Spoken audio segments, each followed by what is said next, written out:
علیکم ورحمۃ اللہ وبرکاتہ۔ فاتحہ۔ بسم اللہ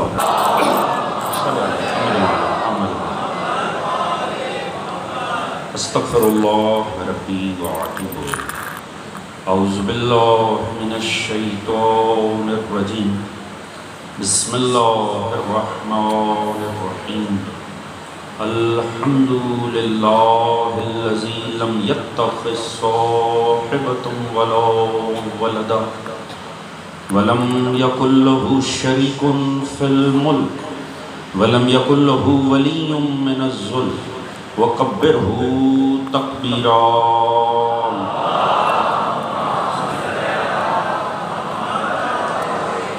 الصلاۃ والسلام علی رسولہ الکریم المکی المدنی الامی صاحب الوقار والسکینہ المدفون بعرض المدینہ وبالقاسم المصطفى محمد صلی اللہ علیہ وسلم وعلى آلہ الطیبین الطاہرین المعصومین الذین اذهب اللہ عنہم الرجس وطہرہم تطہیرا۔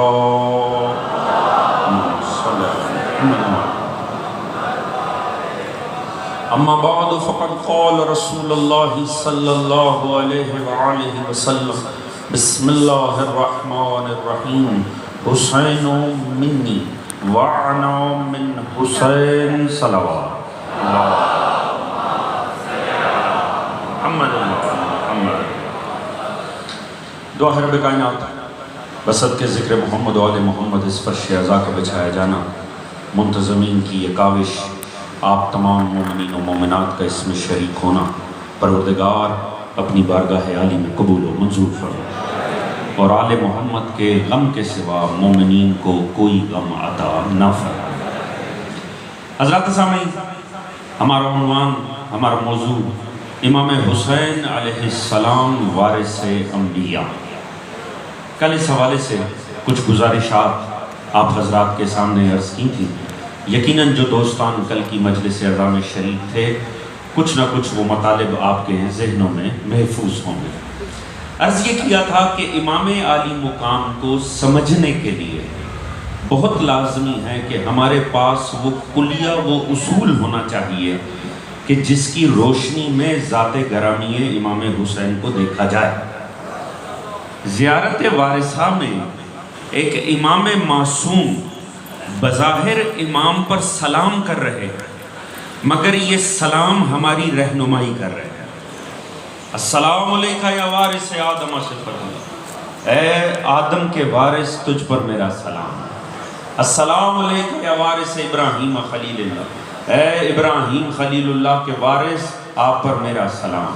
السلام علیکہ یا وارث موسیٰ کلیم اللہ، اے موسیٰ کلیم اللہ کے وارث آپ پر سلام۔ اے عیسیٰ روح اللہ کے وارث آپ پر سلام۔ اے سرکار محمد مصطفیٰ صلی اللہ علیہ وآلہ وسلم، اللہم صلی، مل کے درود پڑھ لیں محمد وآلہ اللہم صلی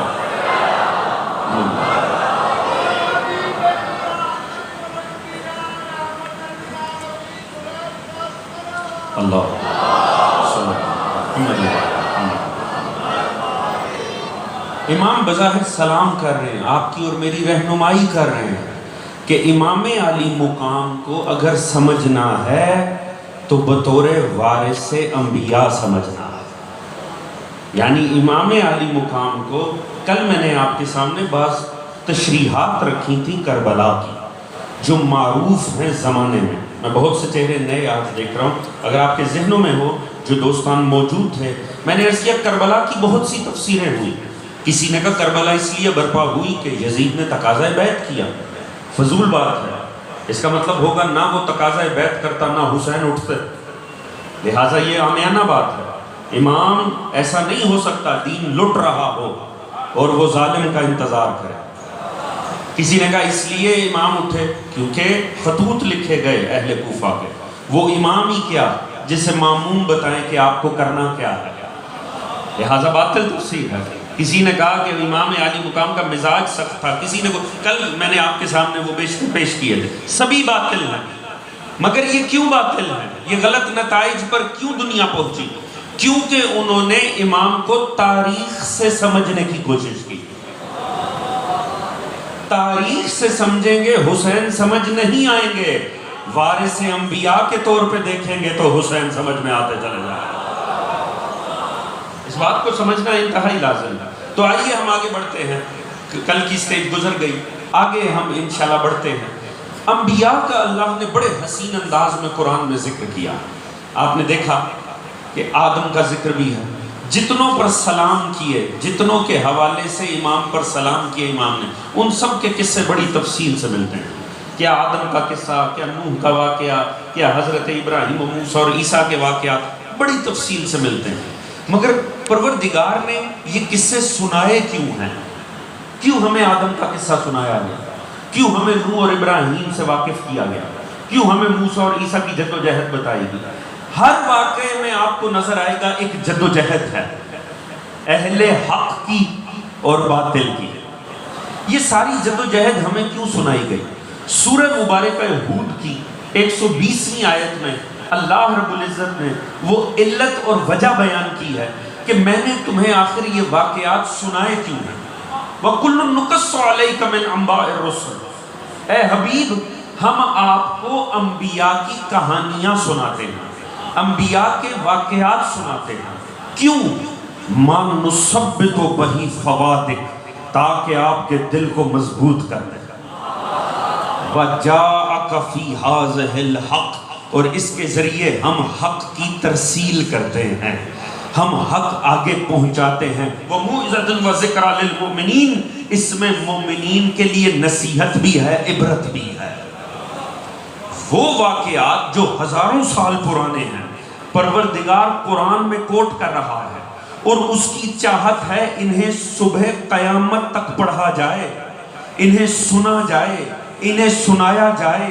انہیں پڑھنا بھی عبادت ہے، ان کا سننا بھی عبادت ہے، ان کا ذکر مسلسل ہونا چاہیے۔ کیوں؟ کیونکہ یہ مومنوں کے دلوں کو مضبوط کر دیتے ہیں، کیونکہ اس کے ذریعے حق کی ترسیل ہوتی ہے، کیونکہ اس میں نصیحت ہے، کیونکہ اس میں عبرت ہے۔ حضور لطف آئے اگر بات پہنچ جائے تو آج دنیا کو یہ مجالس سمجھ میں نہیں آتی، دنیا کو ذکر کربلا سمجھ میں نہیں آتا، دنیا اعتراض کرتی ہے۔ کیا ضرورت ہے اس واقعے کو دہرانے کی؟ کیا ضرورت ہے بار بار مجلسیں برپا کرنے کی؟ مگر دنیا اصل میں قرآن سے دور ہے۔ دنیا قرآن پڑھے تو انہیں ذکر حسین سمجھ میں آئے، انہیں پتہ چلے جس واقعے سے اللہ کے مومنوں کے دل مضبوط ہوتے ہونا، انہیں صبح قیامت تک دہرانا بدعت نہیں، تقاضائے قرآن ہے۔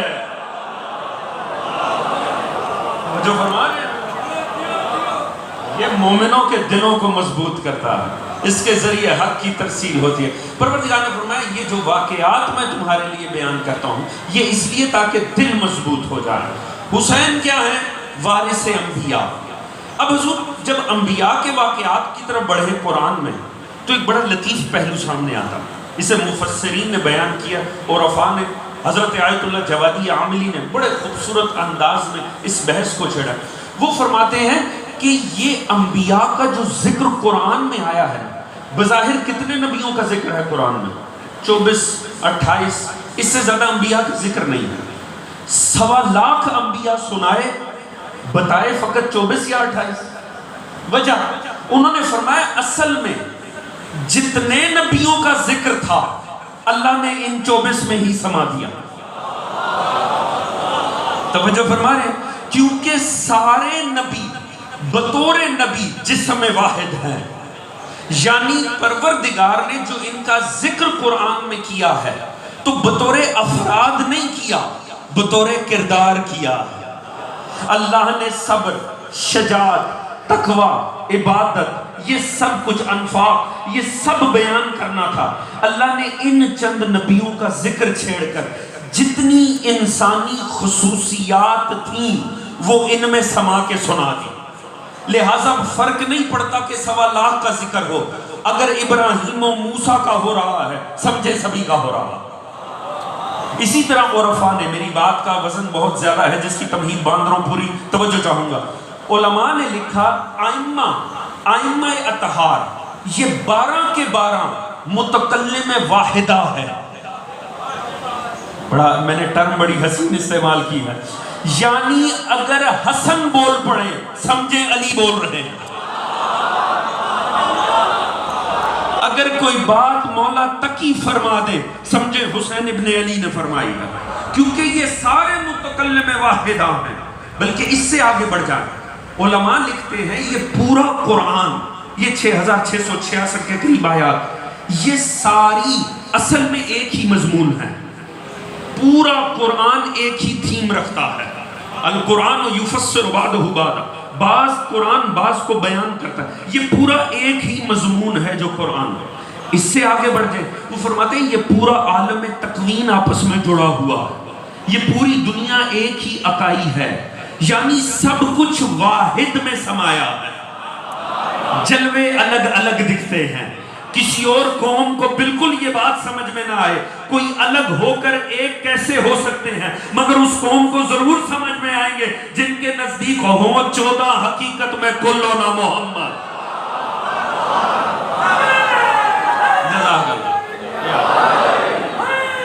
یا توجہ فرما رہے ہیں، جزاک اللہ.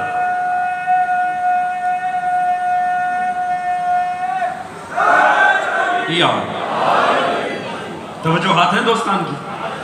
لہٰذا اصل میں وہ کیا رہا ہے، وہ فرماتے ہیں یہ جو چند کا ذکر قرآن نے چھیڑا نا، یہ اصل میں قرآن نے سارے ہی بیان کر دیے ہیں، کیونکہ اللہ رب العزت انبیاء کو قرآن میں بطور افراد نہیں بطور کردار سنایا.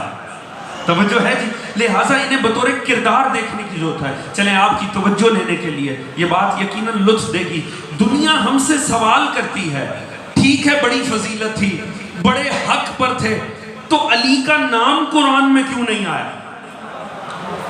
ابھی آپ نے مصرع سنا کہ اگر معرفت کے ساتھ پڑھتے تو سارے حافظ علی علی کرتے. جاہلو تمہارے دیکھنے کا فرق ہے، تم بطور فرد نہیں بطور کردار قرآن پڑھو، سوائے علی کے کسی کا ذکر ہی نہیں ہے. جزاک اللہ.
سبھی مومنوں کی صحت و سلامتی کے لیے بآواز بلند درود پڑھنے محمد و آلہ.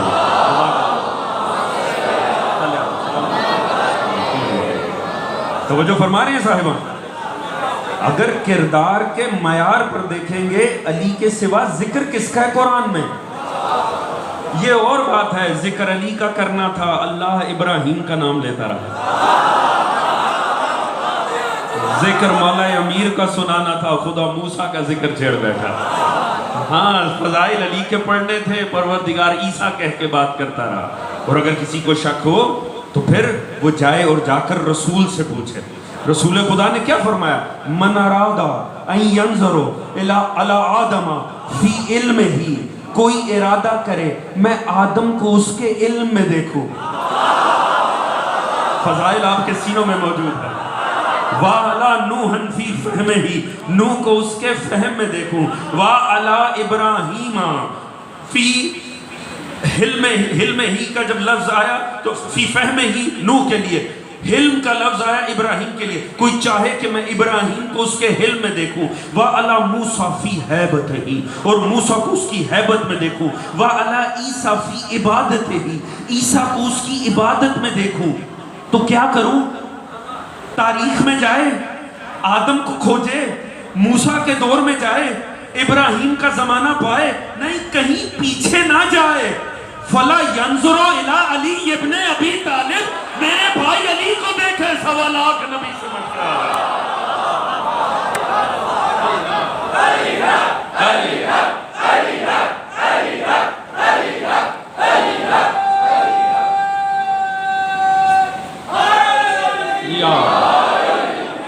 توجہ فرما رہے سر، آپ کی سماعت بڑی حسین ہے. میں آگے بڑھنے سے پہلے لیجیے آپ کی محبت کے لیے ایک جملہ عرض کروں گا. کمال دیکھیں، جتنوں پر جن کے حوالے سے امام حسین پر سلام کیا تھا امام صادق نے، رسول اللہ نے انہی سب کے نام لے کر کہا اگر انہیں دیکھنا ہو تو علی کو دیکھو. اچھا، یہ اس مجمع سے زیادہ کوئی فضائل شناس نہیں ہے. میں سادگی سے بات عرض کروں گا اور میں دیکھنا چاہوں گا دوستان کس حد تک بیدار بیٹھے ہیں. فرمایا آدم کو دیکھنا ہے، میرے بھائی علی کو دیکھو. نوح کو دیکھنا ہے، علی کو دیکھو. ابراہیم کو دیکھنا ہے، علی کو دیکھو. موسیٰ و عیسیٰ کو دیکھنا ہے، علی کو دیکھو. یہ نہیں فرمایا علی کو دیکھنا ہے تو موسیٰ کو دیکھ لو.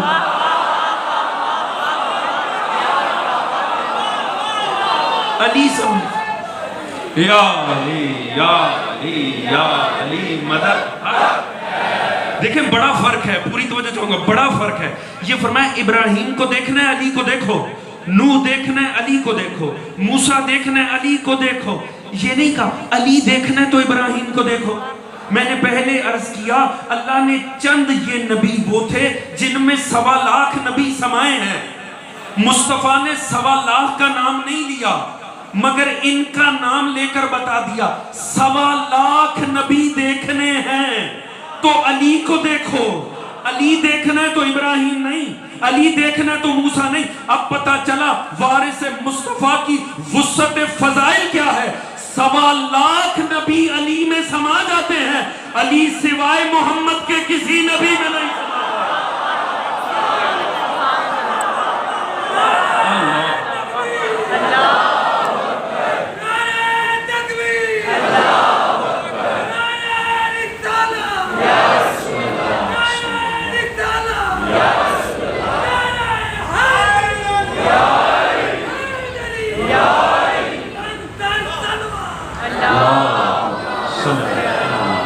سلامت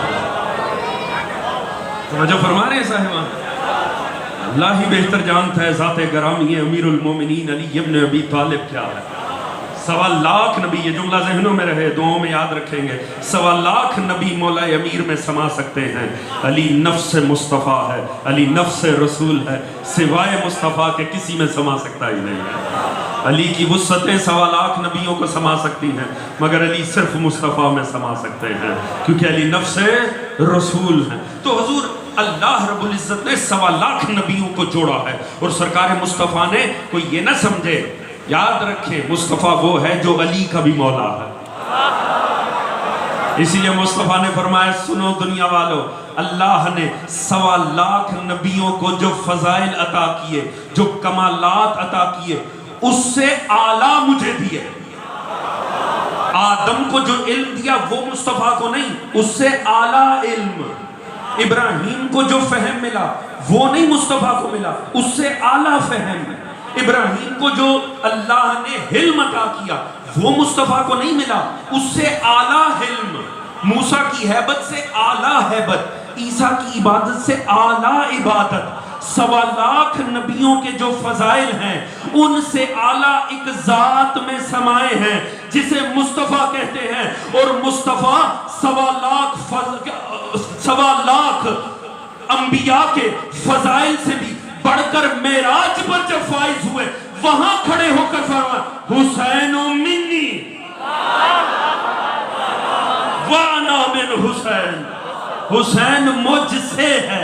یعنی حسین کا علم آدم سے بھی بڑھ کر ہے، حسین کا فہم ابراہیم سے بڑھ کر ہے، حسین کی ہیبت موسیٰ سے بڑھ کر ہے، کیونکہ یہ ان سے اعلیٰ تر ہے۔ اور دیکھیں ایک نہیں دو نسبتیں ہیں وارث کی، منی و انا من۔ بات تھوڑی سی باریک ہے مگر لطف آئے گا۔ فرمایا حسین کی دو نسبتیں ہیں مجھ سے، حسین منی، حسین و منی یہ مجھ سے ہے، وَأَنَا مِن اور میں اس سے۔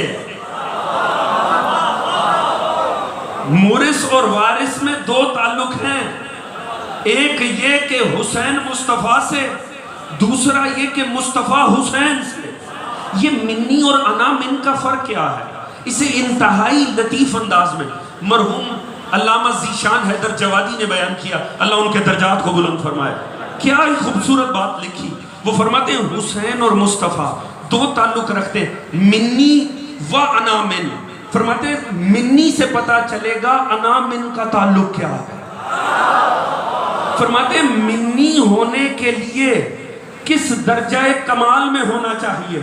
فرماتے ہیں ایک صحابی ایسا تھا جو اتنا بڑھا کہ سب سے بڑھ گیا، حتیٰ مصطفیٰ نے فرمایا یہ ایمان کے 10ویں درجے پہ ہے۔ فرماتے ہیں سلمان جب ایمان کے 10ویں درجے پر پہنچا تب مصطفیٰ نے فرمایا سلمان منی۔ توجہ فرما رہے ہیں حضور، فرماتے ہیں منی ہونے کے لیے بھی اپنی کیٹیگری میں سب سے بلند ہونا چاہیے۔ جب منی ہونے کے لیے سب سے افضل ہونا چاہیے تو انا من ہونے کے لیے کون سا درجہ ہوگا؟ اللہ ہی بہتر جانتا ہے حسین کی عزت اور عظمت کیا ہے۔ 1.25 لاکھ نبیوں کے کمال سے اعلیٰ تر درجے پہ ذات گرامی حسین کھڑی ہے۔ اسی لیے مولا وارث سے انبیاء قرار دے رہے ہیں اور پہلا سلام فرما رہے ہیں السلام علیکہ یا وارث آدم صفت اللہ، اے آدم کے وارث حسین تجھ پہ میرا سلام۔ دیکھیں اس بات کی کہ آپ کو وارث آدم قرار دیا گیا تھوڑی سی تمہید ہے، میرا ساتھ دیں گے تو انشاءاللہ لطف آئے گا۔ اللہ نے ہر نبی کو قرآن میں کھل کے الگ الگ بیان کیا۔ ابراہیم کا واقعہ اٹھا کر پڑھیں، کتنے سوروں میں پھیلا ہوا ہے۔ موسیٰ کا واقعہ کتنے سوروں میں ہے۔ عیسیٰ کا واقعہ پھیلا ہے۔ خلافت آدم کا ذکر اللہ نے پورے قرآن میں ایک ہی جگہ کیا، ایک ہی جگہ، سورہ بقرہ 30ویں آیت۔ اتنا کافی اور شافعی کیا کہ دوبارہ خدا کو خلافت کا موضوع چھیڑنا نہیں پڑا۔ توجہ فرما رہے ہیں؟ وہ عنوان جو امت میں سب سے بڑا تنازع ہے اللہ نے اسے فقط ایک جگہ بیان کیا، سورہ بقرہ۔ انی جاعل فی الارض الخلیفہ، اے سنو ملائکہ میں زمین پہ اپنا خلیفہ بنانے جا رہا ہوں۔ جیسے ہی ملائکہ نے سنا کیا جواب دیا آپ کے ذہنوں میں ہے؟ قالوا اتجعل فیہا من یفسد فیہا ویسفک الدماء ونحن نسبح بحمدک ونقدس لک۔ پروردگار تو اسے بنائے گا جو زمین پہ دنگا و فساد کرے گا جبکہ ہم تیری تسبیح کرتے ہیں۔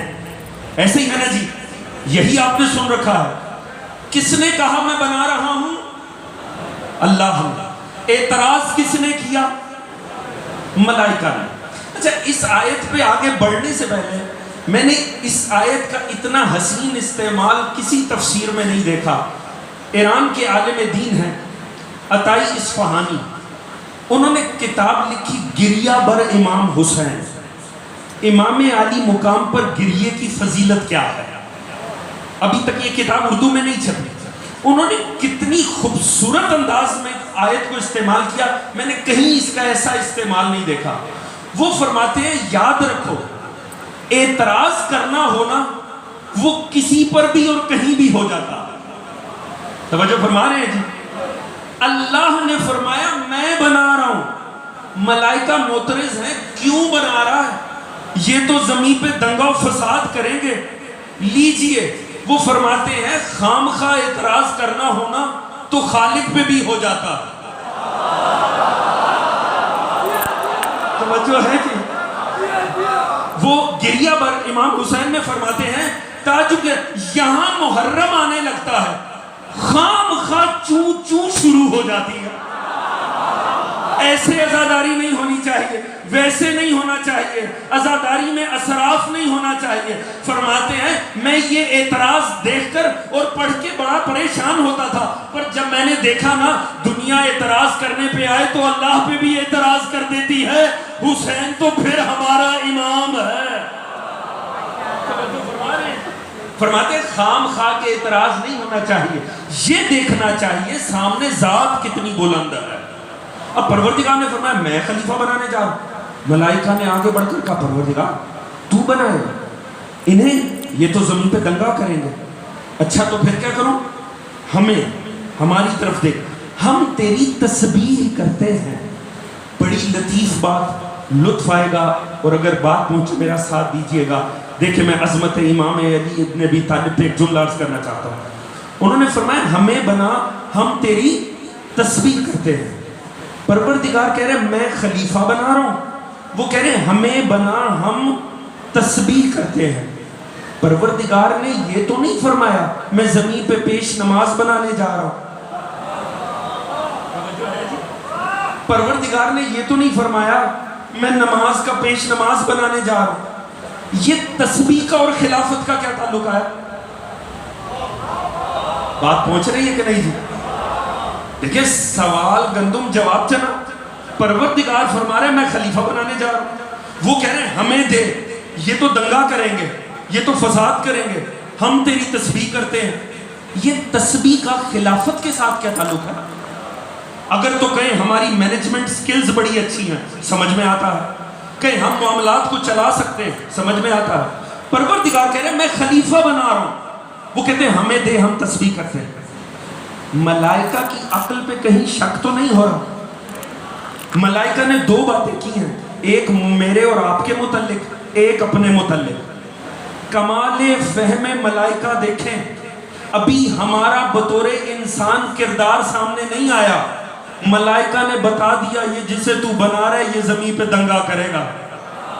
جنہیں ملائکہ کے فہم پہ شک ہو صبح کا اخبار اٹھا کر پڑھ لیں، آپ حیران رہ جائیں گے. جو ملائکہ نے تب کہا ہم نے 100% سچا ثابت کر دیا.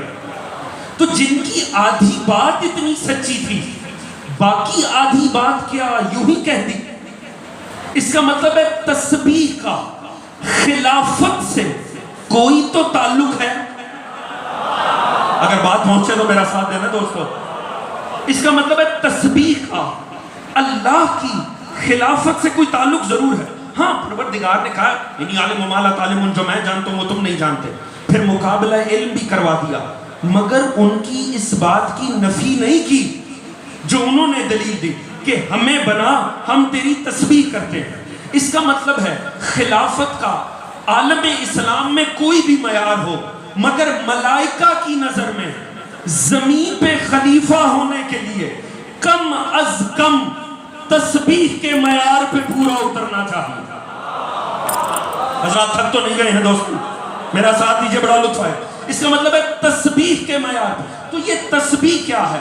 جب پوچھا علماء سے تسبیح کیا ہے، یہ جو ہم پڑھتے ہیں اللہ اکبر سبحان اللہ، کہا نہیں یہ تسبیح نہیں ہے. کہا پھر تسبیح کسے کہتے ہیں؟ فرماتے ہیں تسبیح کا مطلب ہے ہر وہ بات جو ذات توحید کے لیے زیبا نہیں ہے اس کی نفی اس سے کرنا، اور ہر وہ بات جو اس کے زیبا ہے اس کا اقرار کرنا. توجہ فرما رہے ہیں جی؟ ملائکہ نے کہا ہمیں بنا کہ ہم تسبیح کرتے ہیں. معنی کیا ہے؟ یعنی جب سے ہم ہیں ہم نے ایک لمحے کے لیے بھی کبھی شرک نہیں کیا. توجہ ہے دوستو؟ ہم نے کبھی کفر نہیں کیا، ہم نے ہمیشہ تیری بندگی کی ہے. اس کا مطلب ہے زمین پہ کون خلیفہ ہوگا کون نہیں ہوگا اس کا پہلا اور ایک معیار ملائکہ کی نظر میں یہ ہے وہ خلیفہ تسبیح کے معیار پہ پورا بیٹھے. اب یہ معیار لے کر امت سے پوچھیں کوئی ایسا خلیفہ دیکھے جو معیار تسبیح پہ پورا بیٹھے؟ تو امت کے علماء نے کہا ہاں ایک ہے، حضرت علی کرم اللہ وجہ علی وہ ہے جس کی پیشانی کبھی سوائے خدا کے کسی کو جھکی ہی نہیں ہے.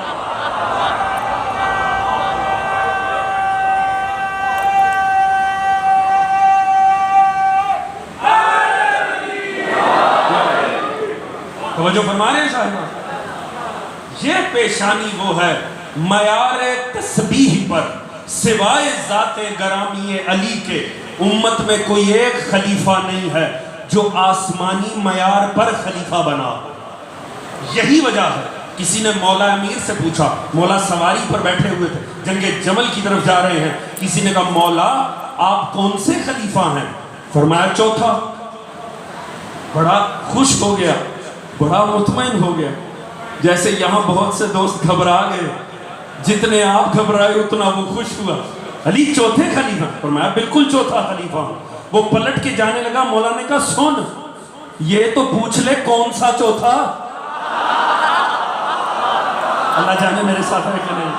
اس نے کہا مولا کون سے چوتھے خلیفہ؟ فرمایا یہ زمین والوں کا ذکر نہ کر، میں آسمان کا چوتھا خلیفہ ہوں. پہلے آدم، دوسرے ابراہیم، تیسرے داؤد، چوتھا میں علی ابن ابی طالب. جزاک اللہ.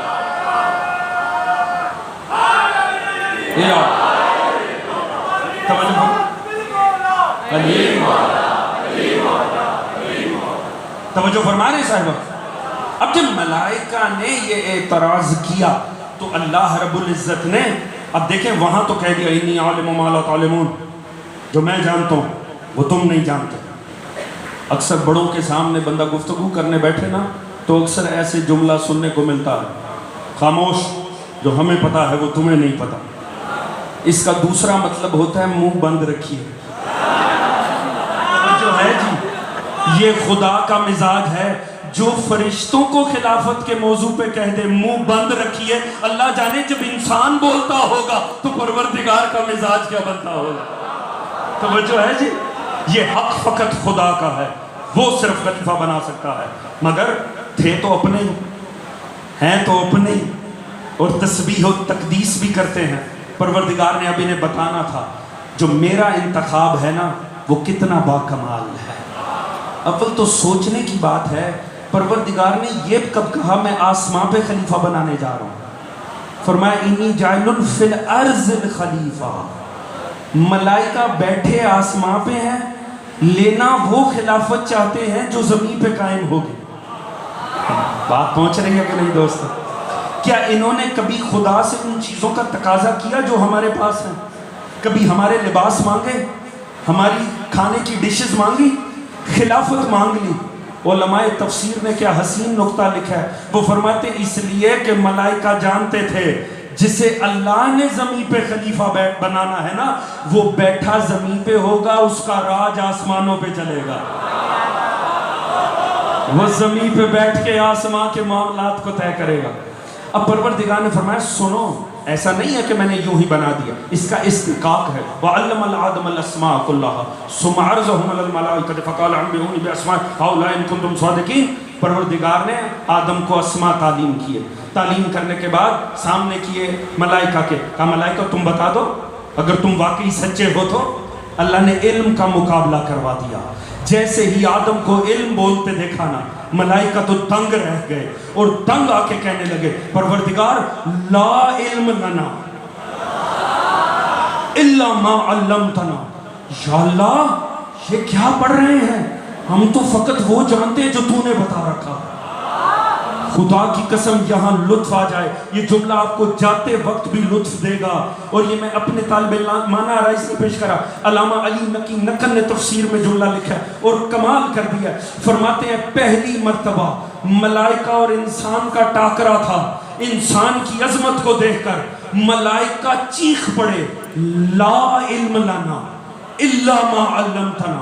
نہیں ہم تو اتنا ہی جانتے ہیں جتنا تو نے بتا رکھا ہے. فرماتے اسی دن سے ملائکہ کا یہ وظیفہ بن گیا لا الا لا الا. لہذا جب بھی انہوں نے کسی انسان کو اس کی کمال فضائل میں دیکھا فوراً چیخ پڑے لا فتح الا علی لا سیف الا ذوالفقار.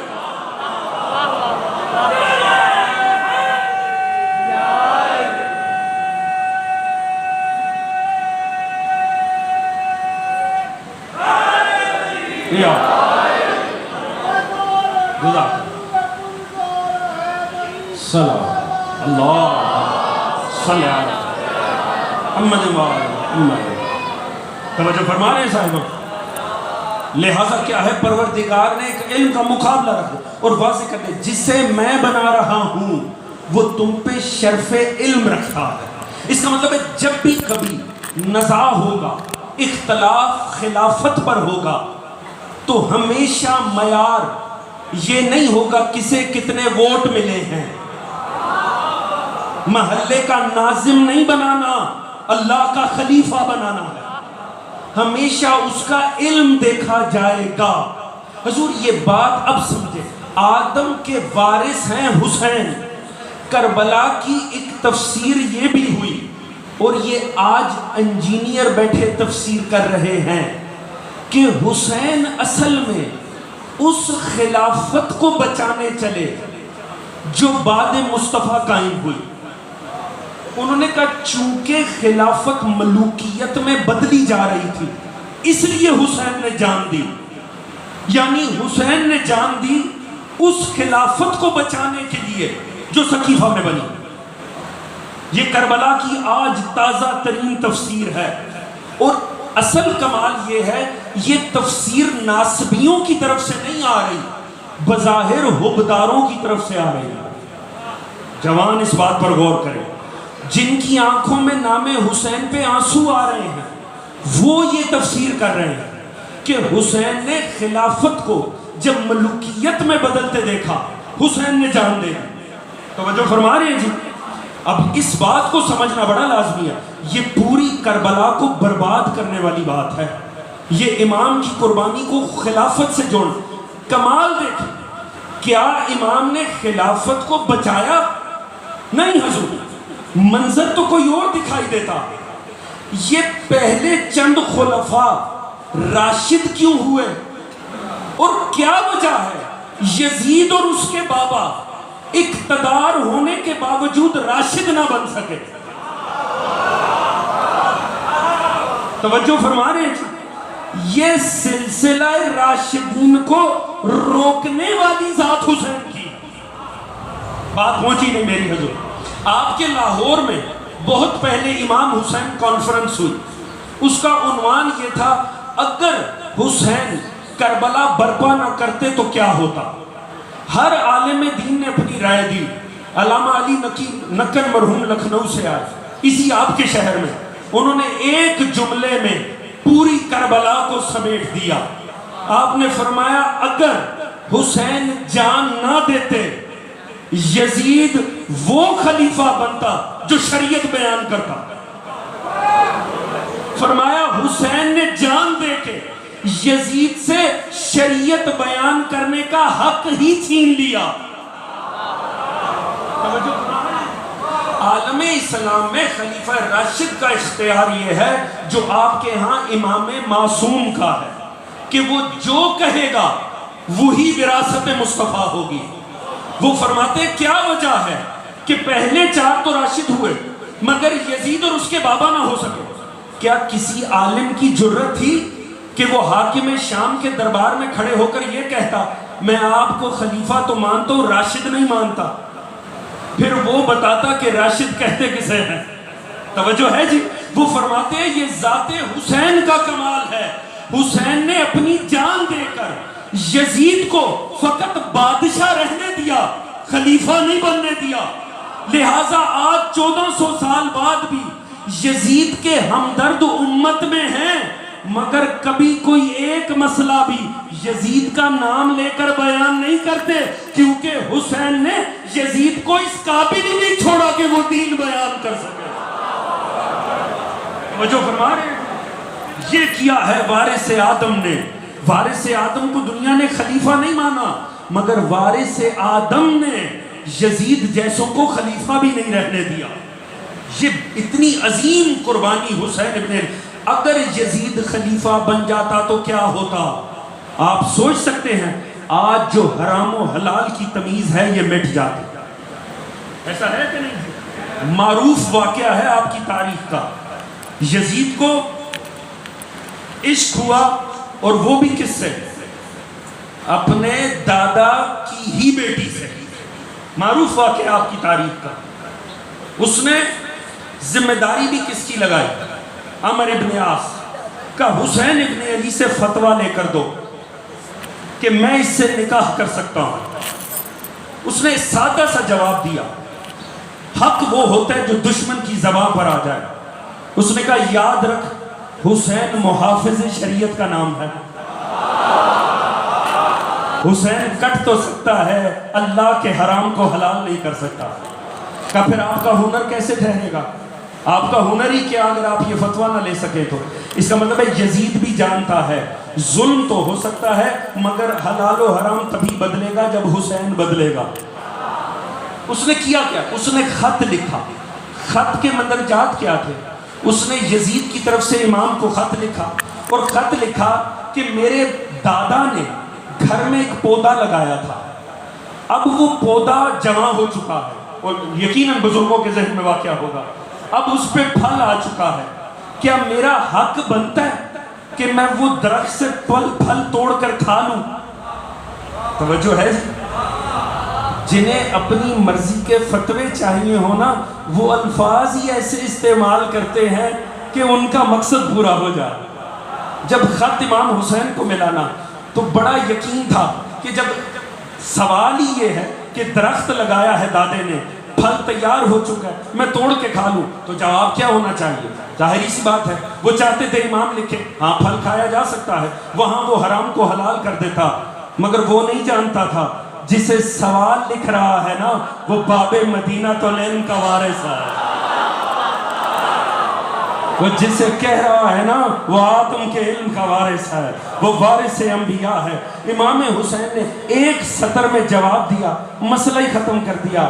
آپ نے فرمایا ہاں کیوں نہیں، کھایا جا سکتا ہے مگر ایک صورت ہے، اس کی بھی ایک صورت ہے. ایسا کرو اسے یزید سے کہو کوئی چاقو لے اور اس درخت پہ جس پودے پہ پھل لگا ہے اسے چیرے، اگر لہو جاری ہو تو حرام ہے، اگر گودا ہو تو حلال ہے.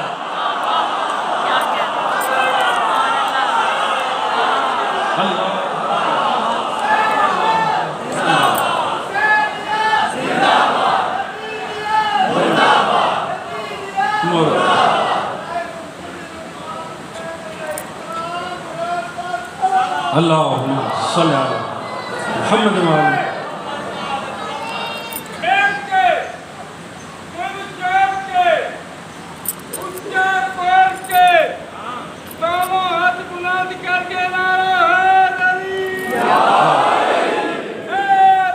یا حسینیت زندہ باد، حسینیت زندہ باد، حسینیت زندہ باد، جدید مردہ جدید مردہ باد، اور محمد و آل محمد صلی اللہ صلی علی محمد و آل.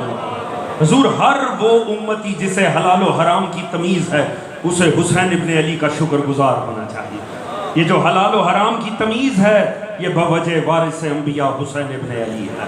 حسین ابن علی اس ہستی کا نام ہے کہ جس نے دیکھا کہ خلافت الہیہ پامال ہو رہی ہے اور یزید جیسے بھی بننے کو تیار ہو گئے ہیں. امام نے اپنی جان دے کر وارث انبیاء نے اسے وہی سلسلے کو روک دیا. لہٰذا آج امت یہ کہنے پہ مجبور ہے ہاں ہاں یزید تھا مگر بادشاہ تھا، خلیفہ نہیں تھا. توجہ ہے جی؟ مگر یاد رکھیے دنیا غور کرے خلافت کے معیار پامال ہونے کا کسے فائدہ ہوا ہے کسے نقصان. ہم نے کہا یہ معاملہ کل بھی خدا کا تھا، یہ بعد مصطفیٰ بھی خدا کا تھا. صرف خدا کا حق بنتا ہے وہ خلیفہ بنائے. زمانے نے کہا نہیں، ہماری عقل و دانش بنا لیتی ہے. لہٰذا 11 ہجری میں آ کر اس امت میں 2 طبقے بن گئے. ایک نے اپنی مرضی سے بنایا، ایک نے خدا کی مرضی سے بنایا. بس فرق دیکھ لیجئے، فقط 50 سال میں فرق واضح ہو گیا. اب ہر کوئی سوچ لے کون فائدے میں رہا کون نقصان میں رہا. جنہوں نے بعد مصطفیٰ اپنے فیصلے لیے انہیں 50 سال بعد یزید سا خلیفہ ملا. جنہوں نے علی کو مانا غدیر پر انہیں 50 سال بعد حسین ابن علی جیسا خلیفہ. لبیک یا حسین، لبیک یا حسین. لبیک یا حسین یا توجہ فرما رہے ہیں ساتھی. ہم تو فائدے ہی فائدے میں رہے حضور. علی سے لے کر حسین تک ہمیں کوئی تجربے نہیں کرنے پڑے. اللہ نے پہلے نبی دیے، بعد میں وارثان انبیاء دے دیے. یاد رکھیں حسین اپنی ذات میں معیار ہے. حسین تنہا بھی ہو تو پوری امت کی اوقات نہیں ہے حسین کے سامنے. اگر ایک ساری امت یزید کو جھکی کوئی شک نہیں ہے، ایک حسین کا نہ جھکنا اسے باطل ثابت کر دیتا ہے. فرق نہیں پڑتا کس کس نے بیعت کی. خلفائے راشدین کے بیٹوں نے بیعت کی، صحابہ کی اولاد نے بیعت کی، سارا زمانہ کرے، مگر علی کے لال نے تو بیعت نہیں کی، نبیوں کے وارث نے تو بیعت نہیں کی. لہٰذا ایک حسین کا انکار 1.25 لاکھ نبیوں کا انکار ہے. اگر حسین انکار کر رہے ہیں اس کا مطلب ہے آدم انکار کر رہے ہیں، ابراہیم انکار کر رہے ہیں، موسیٰ انکار کر رہے ہیں، نوح انکار کر رہے ہیں. اور آپ کی توجہ ہو، میں سمجھتا ہوں اس مسئلے کو تو ایک جملے میں، اور میں نے پہلے عرض کیا حق وہ ہوتا ہے جو مخالف کی زبان پر آ جائے. میں کہتا ہوں اس جملے کی حد تک سلام ہے علامہ ابو الاعلیٰ مودودی کو. کسی نے ان سے پوچھا تھا نا، مودودی صاحب جب سب نے بیعت کر لی تو حسین نے کیوں بیعت نہیں کی؟ آپ نے فرمایا سوال درست کرو. یہ مت پوچھو جب سب نے بیعت کی تو حسین نے کیوں نہیں کی. سوال یہ بنتا ہے جب حسین نے انکار کیا تو سب نے کیوں بیعت کر لی. حسین ابن علی اپنی ذات میں، حسین معیار ہیں، حسین وارث ہے آدم صدقۃ اللہ ہے، حسین خلافت کا وارث ہے، حسین کا بنتا ہے. لہٰذا حسین کا انکار سبھی کا انکار ہے. اور میں نے تو کل بھی عرض کیا حضور امام نے فرد واحد کی حیثیت سے انکار نہیں کیا. یاد رکھیں فرمایا مثلی، مجھ جیسا ہی نہیں کرتا. اس کا مطلب ہے جو پہلے گزرے حسین جیسے انہوں نے بھی نہیں کیا تھا. توجہ ہے جی؟ یہی وجہ ہے ابن زیاد نا مسلسل پسر سعد کو کربلا میں خط لکھ رہا تھا، حسین سے بیعت لے، حسین سے بیعت لے. 2 محرم سے لے کر عاشورہ تک یہی تو بحث چلتی رہی، بیعت لے. پسر سعد آپ جانتے ہیں نا پہلے اس کی کوشش تھی جنگ نہ ہو، پیچھے سے ابن زیاد پریشر دے رہا تھا بیعت لے، سر یا بیعت، سر یا بیعت. پسر سعد روزانہ اس کو ایک قاصد وہاں سے آتا تھا، ایک یہاں سے جاتا تھا. ہمیشہ قاصد پسر سعد کا ایک ہی جواب لاتا تھا، جو کر لو حسین نے بیعت نہیں کرنی، جو کر لو حسین نے بیعت نہیں کرنی. تاریخ طبری کا واقعہ ہے، ایک دن قاصد کو ابن زیاد نے بھیجا تنگ آ کے، کہا اس سے پوچھ کے بتاؤ آخر کیوں نہیں کرنی، اسے اتنا یقین کیوں ہے کہ حسین بیعت نہیں کریں گے. حق وہ ہوتا ہے جو ظالم کی زبانوں پہ جاری ہو جائے. تاریخ طبری اٹھا کر پڑھیں، پسر سعد نے 1 سطر کا جواب دیا اور میں کہتا ہوں اس کے اندر کمال عظمت اور معراج ہے. اس نے کہا ابن زیاد جو کر لیں ہم حسین بیعت نہیں کریں گے. کیوں؟ اس نے لکھا چونکہ حسین کے پہلو میں علی کا دل ہے. فرمایا اس لیے حسین نہیں کریں گے، ان کے پہلو میں علی کا دل ہے. جملے پہ خود ہی غور کر لیجئے گا، جس کے پہلو میں صرف دل ہو علی کا وہ ظالم کی بیعت نہیں کرتا. مجسم علی ابن ابی طالب کیسے کسی کی بیعت کر سکتا؟ حسین جیسے کبھی کسی کی بیعت نہیں کرتا. اور ہمارے لیے اتنا ہی کافی ہے، امام نے انکار کر دیا. حضور یاد رکھے زمانہ ہم سے جتنا بھی منوانے کی کوشش کرے، ہماری مجبوری ہے، ہماری طرف سے حسین انکار کر چکے تھے. آپ فرما چکے مجھ جیسا نہیں کرتا. ہم کیا کریں؟ ہم حسین جیسے بننے کی کوشش کر رہے ہیں. لہٰذا ہم کسی دور میں ظالم کو قبول نہیں کر سکتے. مگر یاد رکھیں بڑی قیمت چکائی ہے حسین نے اس انکار کی. چین شہر میں نہ جنگل میں اما ملتی ہے، دیکھیے قبر مسافر کو کہاں ملتی ہے. کل بھی عرض کیا تھا محرم کا تعلق گریے سے ہے حسین. پوری کوشش ہونی چاہیے ایک آنسو رومال زہرا کا حصہ بن جائے. جوانوں آج نہ روئیں گے تو کب روئیں گے؟ آج 2 محرم ہے. آپ جانتے ہیں نا 2 محرم ہونے کا مطلب کیا ہے؟ اس کا مطلب ہے وہ وہاں پہنچ چکے ہیں جنہیں جہاں پہنچنا تھا۔ امام کی سواری جا رہی ہے اور سامنے سے ایک عجیب منظر دیکھا گیا۔ امام کے ایک صحابی نے فوراً تکبیر بلند کی، پوچھا کیا ہوا؟ اس نے کہا مجھے لگتا ہے کوئی نخلستان آ گیا ہے۔ ساتھ سے کسی نے کہا نہیں میں یہ راستہ پہچانتا ہوں، یہاں کوئی درخت نہیں ہے، کوئی نخلستان نہیں ہے۔ امام نے فرمایا بڑھتے چلے جاؤ، ابھی معاملہ واضح ہوگا۔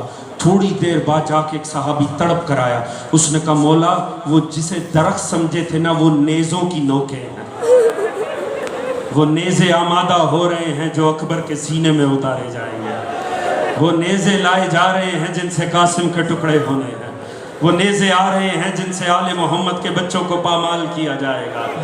قریب ہوئے دیکھا ہور کا لشکر ہے، اتنا تھکا ہوا لشکر تھا کیونکہ فوراً بھگایا گیا تھا کوفہ سے، پانی ختم ہوا، نہ بھی اسے کچھ کہا جاتا شاید تھوڑی دیر میں پیاس سے ہی مر جاتے۔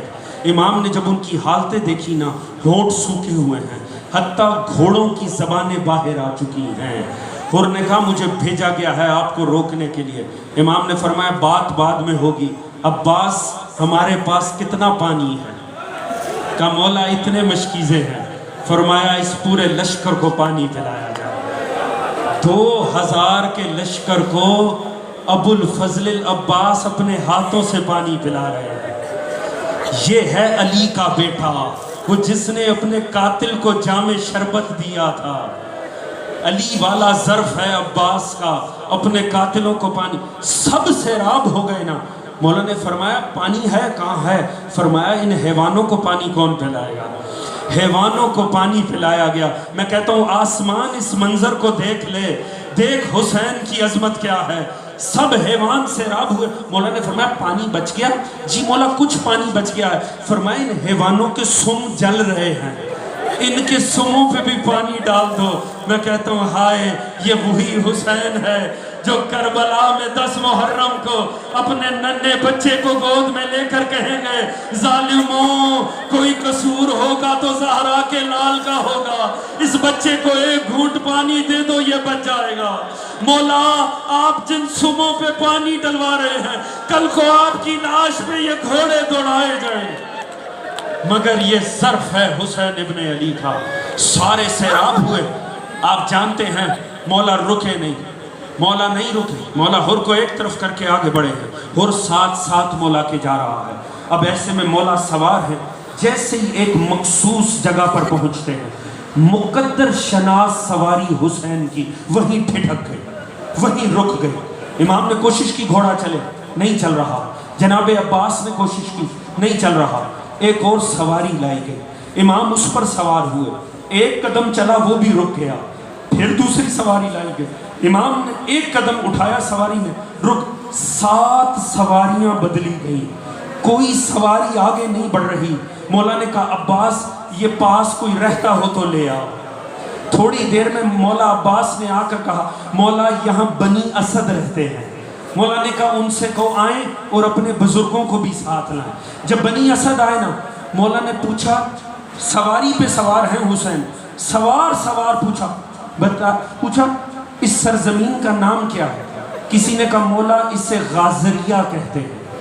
مولا نے کہا کوئی اور نام؟ کسی نے کہا ناصریہ کہتے ہیں۔ فرمایا اور کوئی نام؟ کہا مولا شط الفرات کہتے ہیں۔ ایسا لگ رہا تھا مولا کو کسی مخصوص نام کی احتیاج ہے۔ سب نے کہا مولا بس یہی نام ہے۔ فرمایا نہیں کوئی اور بھی نام ہوگا۔ ایک بوڑھے نے آگے بڑھ کے کہا فرزند رسول جلدی سے نکل جائیں، فرزند رسول یہاں نہ ٹھہرے، یہاں کبھی کوئی نبی یا اس کا بیٹا نہیں آیا مگر یہ کہ اس پہ مصیبت آئی ہو۔ مولا اس جگہ کا ایک نام کرب و بلا بھی ہے، اس نام کا آنا تھا۔ حسین ابن علی کے ہاتھوں سے باغیں چھٹ گئی، کہا عباس خیمے لگا دو، عباس میری زندگی کا سفر تمام ہو گیا، مخدورات عصمت کو اتار دو۔